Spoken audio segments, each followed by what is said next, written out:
ಇವತ್ತು ನಮ್ಮ ಕರ್ನಾಟಕ ಸರ್ಕಾರದ ಮುಖ್ಯಮಂತ್ರಿಗಳು ಇವತ್ತು ಬಜೆಟ್ ಮಂಡಿಸಿದ್ದಾರೆ. ಮಾನ್ಯ ಮುಖ್ಯಮಂತ್ರಿ ಸಿದ್ದರಾಮಯ್ಯನವರು. ಆದರೆ ಇವತ್ತು ನಿಜವಾಗಿಯೂ ಕೂಡ ಇದು ಬಜೆಟ್ಟು ಇದು ಜನಪರ ಇಲ್ಲ. ಅದರ ವಿಶೇಷವಾಗಿ ಉತ್ತರ ಕರ್ನಾಟಕಕ್ಕೆ ಇವತ್ತು ಭಾರಿ ಅನ್ಯಾಯ ಮಾಡಿದಂಥ ಬಜೆಟ್ ಆಗೈತಿ. ಯಾಕಂದ್ರೆ ವಿಶೇಷವಾಗಿ ಬಿಜಾಪುರ ಮತ್ತು ಬಾಗಲಕೋಟೆ ಕೃಷ್ಣಾ ಮೇಲ್ದಂಡೆ ಯೋಜನೆ ಇನ್ನು ಸಂತ್ರಸ್ತರದಾರ. ಅವ್ರಿಗೆ ಏನು ಮಾತು ಕೊಟ್ಟಿದ್ರಿ? ಪ್ರತಿ ವರ್ಷ 18,000 ಕೋಟಿ ರೂಪಾಯಿ ನಾನು ಈ ಕೃಷ್ಣಾ ಮೇಲ್ದಂಡೆ ಸಂತ್ರರಿಗೆ ಇಡ್ತೀನಿ ಅಂತಕ್ಕಂಥ ಮಾತನ್ನು ಕೊಟ್ಟು ಇವತ್ತು 1 ರೂಪಾಯಿನೂ ಕೂಡ ಇಟ್ಟಿಲ್ಲ ನೀವು. ಅಂದ್ರೆ ಈ ಬಜೆಟ್ ಸಂಪೂರ್ಣವಾಗಿ ಈ ನೀರಾವರಿ ಯೋಜನೆ ಸಂತ್ರಸ್ತರಿಗೆ ನೀವು ಅನ್ಯಾಯ ಮಾಡಿರಿ. ಇದು ಒಂದನೇದ್ದು. ಎರಡನೇದ್ದು ಅದೇ ಮತ್ತು ಮೇಕೆದಾಟು, ಎತ್ತಿನಹೊಳೆ, ಭದ್ರಾ ಮೇಲ್ದಂಡೆ ಇವಕ್ಕೆಲ್ಲ ದಕ್ಷಿಣ ಕರ್ನಾಟಕಕ್ಕೇನೋ ಸ್ವಲ್ಪ ಅನುದಾನ ತೋರಿಸಿದಿರಿ. ಆದರೆ ಉತ್ತರ ಕರ್ನಾಟಕಕ್ಕೆ ನೀವು ಅನ್ಯಾಯ ಮಾಡಿರಿ. ಆದರೆ ವಿಶೇಷವಾಗಿ ಬಿಜಾಪುರ ಜಿಲ್ಲೆಯ ಬಾಗಲಕೋಟೆ ಮತ್ತು ಬಿಜಾಪುರ ಜಿಲ್ಲೆಯ ಈ UKPಗೆ ಭಾಳ ಅನ್ಯಾಯ ಮಾಡಿ, ಈ ಪ್ರಾಜೆಕ್ಟ್ಗೆ ಅನ್ಯಾಯ ಮಾಡಿರಿ. ಅದಕ್ಕೆ ನನಗೆ ಈ ಬಿಜಾಪುರ ಜಿಲ್ಲೆಯ ಉಸ್ತುವಾರಿ ಮಂತ್ರಿಗಳು, ಕಾಂಗ್ರೆಸ್ ಶಾಸಕರು ಇದು ನೀವು ಪೂರ್ವವಾಗಿ ನೀವು ಮುಖ್ಯಮಂತ್ರಿ ಗಮನಕ್ಕೆ ತಂದಿರೋ ಇಲ್ಲೋ ಅಂತಕ್ಕಂಥದ್ದು. ಯಾಕಂದ್ರೆ ನಾನು ಕೂಡ ಸಾಕಷ್ಟು ಸಲ ಇದಕ್ಕಿಂತಲೂ ಪೂರ್ವದಲ್ಲಿ ಪತ್ರಿಕಾಗೋಷ್ಠಿಗಳನ್ನು ಮಾಡಿ ನಾನು ನಿಮ್ಮ ಉಸ್ತುವಾರಿ ಮಂತ್ರಿಕೊಂಡು ಎಲ್ಲರಿಗೂ ಮನವಿ ಮಾಡಿದ್ದೀನಿ. ನೀವು ಬಿಜಾಪುರ ಜಿಲ್ಲೆಯ ವಿಚಾರವಾದಿಗಳನ್ನು, ರೈತ ಮುಖಂಡರನ್ನು ಕರೆದು ಒಂದು ಪೂರ್ವಭಾವಿ ಸಭೆಯನ್ನು ಮಾಡಿರಿ. ಅವರ ವಿಷಯಗಳನ್ನು ಕುರಿತು ಮುಖ್ಯಮಂತ್ರಿ ತಿಳಿಸಿ ಬಜೆಟ್ ಇರ್ತಕ್ಕಂಥ ಪ್ರಯತ್ನ ಮಾಡೋದು ಹೇಳಿದ್ನಿ. ಆದರೆ ಆ ಕೆಲಸ ನೀವು ಮಾಡಿಲ್ಲ. ಇವತ್ತು ನಿಮ್ಮ ಸಾಧನೆ, ಮುಖ್ಯಮಂತ್ರಿ ಆತ ಸಾಧನೆ ಏನಪ್ಪ ಅಂದ್ರೆ ರಾಜ್ಯದಲ್ಲಿ ಅತಿ ಹೆಚ್ಚು ಸಾಲವನ್ನು ಮಾಡಿದ ಕೀರ್ತಿ ಮುಖ್ಯಮಂತ್ರಿ ಸಲ್ತದ್ದು. ಇವತ್ತು ನೀವು ಮಾಡಿದ ಸಾಲ ಏನೇ ಗೊತ್ತಲ್ರಿ? ಇವತ್ತು ಒಬ್ಬ ಕನ್ನಡಿಗನ ಮೇಲೆ 1,17,000 ರೂಪಾಯಿ ಇವತ್ತು ತಲೆ ಮೇಲದ ನೀವು ಮಾಡಿದ ಸಾಲ. ಅತಿ ಹೆಚ್ಚು ಸಾಲ ಮಾಡಿದ ಕೀರ್ತಿ ನಿಮಗದ.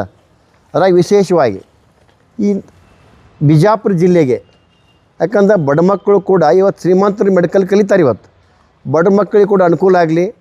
ಇದು ಬಿಜಾಪುರದಲ್ಲಿ ಒಂದು ಸರ್ಕಾರಿ ವೈದ್ಯ ಕಾಲೇಜ್ ಆಗಲಿ ತೇಸಿಂದ ನೀವು ಏನು ತೆಗೆದುಕೊಂಡು ನಿರ್ಣಯ PP ಮಾಡಿ ಕಾಲೇಜ್ ಬ್ಯಾಡತ್ ಹೋರಾಟ ಮಾಡಿದ್ರೆ ಆ ಹೋರಾಟವನ್ನು ಹತ್ತಿಕ್ಕಂಥ ಕೆಲಸ ಮಾಡಿದರು.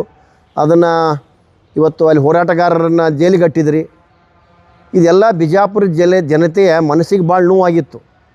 ಆದರೆ ಆ ನೋವು ಅನುಭವಿಸಿದಂಥ ಭಾಳಷ್ಟು ಸಂಘ ಸಂಸ್ಥೆಗಳು ಒಂದು ಕನಸು ಕಂಡಿದ್ದು, ನಮ್ಮ ನೋವಿಗೆ ಒಂದು ಖುಷಿ ಸಿಗ್ತದೆ ಅಂತಕ್ಕಂಥದ್ದು. ಬಿಜಾಪುರ ಜಿಲ್ಲೆಗೆ ಸರ್ಕಾರಿ ವೈದ್ಯ ಕಾಲೇಜಿಗೆ ಬಜೆಟ್ ದುಡ್ಡು ಇಡ್ತಾ ತಿಳ್ಕೊಂಡಿದ್ದು ನಾವು. ಆದರೆ ಇದು ನೋಡಿದರೆ ನೀವು ಏನು ಮಾಡಿರಿ? ಅದಕ್ಕೆ DPR ಮಾಡೋಕ್ಕೆ ಕೊಟ್ಟಿರಿ.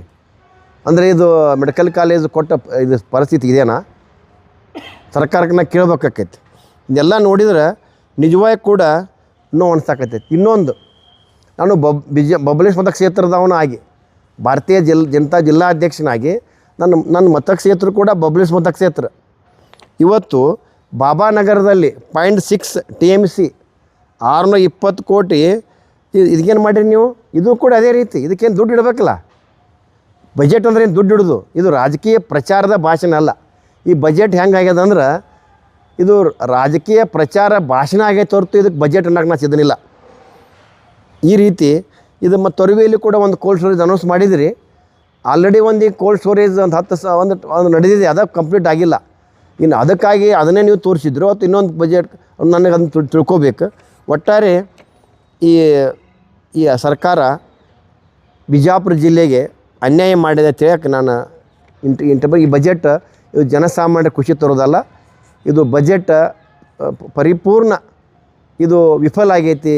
ಈಗ ಸದ್ಯದ ಈ ಬಜೆಟ್ ನೋಡಿದ್ರೆ ಕಾಂಗ್ರೆಸ್ ಸರ್ಕಾರ ದುಡ್ಡಿಲ್ಲ, ಹಣ ಇಲ್ಲ, ಸರ್ಕಾರದ ದಿವಾಳಿ ಆಗ್ಯದ.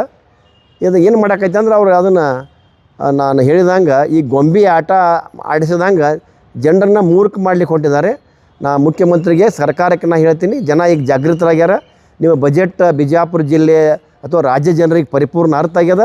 ಇದನ್ನೆಲ್ಲ ನೋಡಿದರೆ ನೀವು ಬೇಗನೆ ರಾಜೀನಾಮೆ ಕೊಟ್ಟು ಹೋಗೋದು ಚಲೋ ಒಳ್ಳೆಯದು ಅಂತಕ್ಕಂಥ ಒಂದು ಮನವಿಯನ್ನು ನಾನು ಈ ಮುಖ್ಯಮಂತ್ರಿಗಳಿಗೆ, ಕಾಂಗ್ರೆಸ್ ಸರ್ಕಾರದೆಲ್ಲ ಪ್ರತಿನಿಧಿಗಳಿಗೆ ಮಾಡೋಕ್ಕೆ ಇಚ್ಛೆಪಡ್ತೀನಿ. ರೈಟ್.